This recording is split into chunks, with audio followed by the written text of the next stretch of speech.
लोकतंत्र में हिंसा, खून खराबा और अराजकता का कोई स्थान नहीं होता। इसलिए मैं कल जो घटना हुई उससे मैं काफ़ी आहत हूँ और मुझे कहीं ना कहीं ऐसा लगता है कि जो कल लाल किले की जो घटना हुई वो प्रायोजित थी।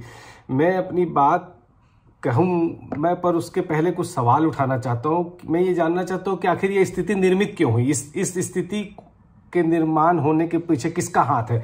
60 दिन से जो लोग शांतिपूर्वक तरीके से एक इतिहास बनाते हुए हमारे अन्नदाता भाई बैठे हुए थे, शुरुआत में ही उनके ऊपर अश्रु गैस छोड़ा गया, उनके ऊपर लाठीचार्ज की गई, उनके वाटर कैनन से हमला किया, उसके बावजूद वो लोग पूरे दिल्ली के चारों बॉर्डर में बैठे रहे। उन्होंने कोई ऐसी घटना नहीं की जिससे उनके ऊपर कोई उंगली उठी। सरकार लगातार उनके आंदोलन के ऊपर उंगली उठाते रही, उनके साथ असहयोग करती रही, उनको कभी आतंकवादी, कभी खालिस्तानी, कभी और भी तरह तरह के आरोप लगा के, देशद्रोही बता कर उनके पेशेंस की परीक्षा ली गई, उनको उकसाया गया। उसके बावजूद 60 दिन से वो लोग लगातार भक्ति भाव से लंगर चलाते हुए, अपना कीर्तन करते हुए वो लोग बैठे रहे।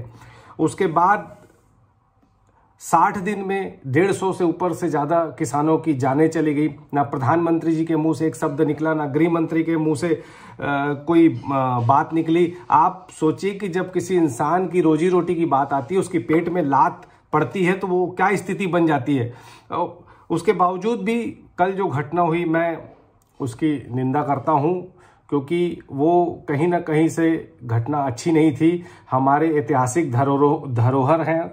लेकिन मैं ये जानना चाहता हूं कि प्रश्न ये उठता है कि बैरिकेड्स को तोड़कर या सारे रास्ते उनको क्लियर कैसे मिले, लाखों की संख्या में लोग थे, वो लाल किले तक कैसे पहुंच गए।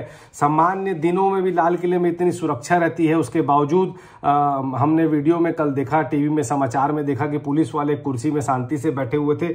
वो लोग कैसे पहुंच गए और कैसे सबके सामने में उन लोगों ने इस तरह का कृत्य किया, तो उसकी मैं निंदा करता हूं। ऐसा होना नहीं चाहिए था। लेकिन कहीं ना कहीं से इसके पीछे सरकार का हाथ या सरकार का षड्यंत्र। मैं ये पूछता हूं, क्या सरकार की LIB पूरी तरह से फेल खा गई थी? कैसे सरकार के तंत्र को पता नहीं चला? गन और तंत्र की लड़ाई में ये जो पिस रहे हैं किसान, आज ये घटना हुई उसके लिए पूरी तरह से कि सरकार दोषी है, मेरा स्पष्ट मानना है। स्पष्ट मैं इनके ऊपर आरोप लगाता हूं। मेरा ये कहना है कि भाई आप 60 दिन में ऐसी कोई घटना क्यों, आपने उनसे बात क्यों नहीं की, आपने उसको किसानों का बिल वापस क्यों नहीं लिया, प्रधानमंत्री का एक बयान क्यों नहीं आया? गृह मंत्री और प्रधानमंत्री 26 जनवरी को दिल्ली में मौजूद थे, उसके बावजूद पुलिस की LIB फेलियर कैसे हो गई? हालांकि मैं पुलिस को साधुवाद देता हूं कि उन्होंने बहुत संयम का काम बढ़ता।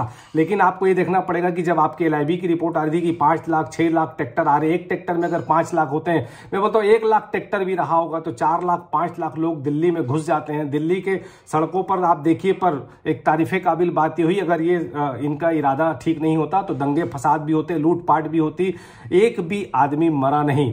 तो आप किसानों के ऊपर कोई आरोप नहीं लगा सकते। मेरा और उसके बाद घटना घटने के तुरंत बाद किसानों, संयुक्त किसान मोर्चा ने अपने आप को इससे बिल्कुल अलग कर लिया और अभी तक के आंदोलन में अहिंसा और सत्याग्रह ही इस किसान मजदूर आंदोलन की सबसे बड़ी ताकत रही।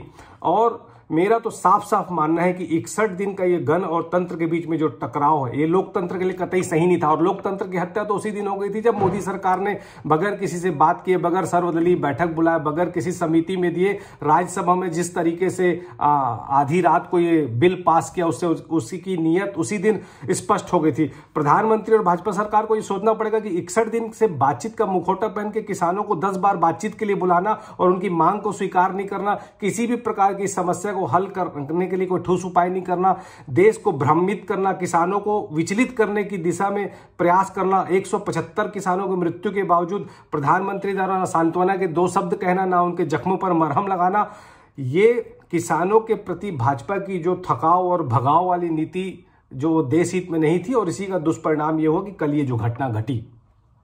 फिर भी मैं निंदा करता हूं इस तरह के तोड़फोड़, खून खराबा, हिंसा, अराजकता का इस देश में कोई स्थान नहीं है। लेकिन आज मोदी जी को चाहिए कि वो राजहट छोड़कर राजधर्म के मार्ग पर चलें और 62 करोड़ अन्नदाता जो इस देश के अन्नदाता हैं उनकी पुकार को माने और लगातार जो वो मांग कर रहे हैं किसानों का बिल वापस नहीं निकली, वो मांग वापिस ले और इस घटना की ईमानदारी से वो जांच करे। अगर उनमें जरा भी नैतिकता है, हमारा ये आरोप है कि ये पूरी तरह से सरकार के संरक्षण में, सरकारी तंत्र के संरक्षण में, सरकार के द्वारा इस आंदोलन को बदनाम करने के लिए ये घटना प्रायोजित की गई।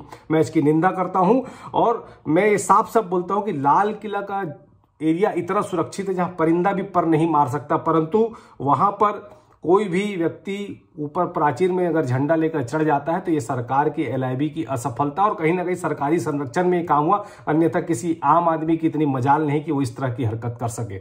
इसलिए मैं इस षड्यंत्र के पीछे सरकार का जो पूरा हाथ है उसकी निंदा करता हूं और ये मांग करता हूं कि तत्काल जिस लाल किले को इन्होंने किराए पर दे दिया था, उस समय इनकी नैतिकता जो मारी गई थी, उसी समय लोकतंत्र की हत्या हो गई थी, तो ये सारी घटनाएं की पुनरावृत्ति ना हो, इसलिए ये तत्काल सरकार इसकी ईमानदारी से जांच करे और दोषियों के ऊपर कड़ी से कड़ी कार्रवाई हो। और किसानों को मैं धन्यवाद देता हूं कि इतनी बड़ी संख्या में, जिसका कोई नेतृत्व नहीं कर रहा था, इतनी बड़ी भीड़, ना वो अनियंत्रित हुई, ना उन्होंने किसी के ऊपर हमला किया, जबकि उनके ऊपर लगातार अश्रु गैस और लाठीचार्ज भी हुई। उसके बावजूद मैं ईश्वर का भी धन्यवाद देता हूं कि कोई बड़ी घटना नहीं हुई, किसी की मौत नहीं हुई। इसलिए मैं किसानों को धन्यवाद देता हूं। पुलिस ने संयम का जो अपना परिचय दिया, मैं उनको भी धन्यवाद देता हूं और मोदी जी से मांग करता हूं कि निश्चित तौर पे ये सरकारी संरक्षण में जो इस तरह की घटना हुई, इसकी कड़ी से कड़ी निंदा की जाए और दोषियों को कड़ी से कड़ी सजा दी जाए।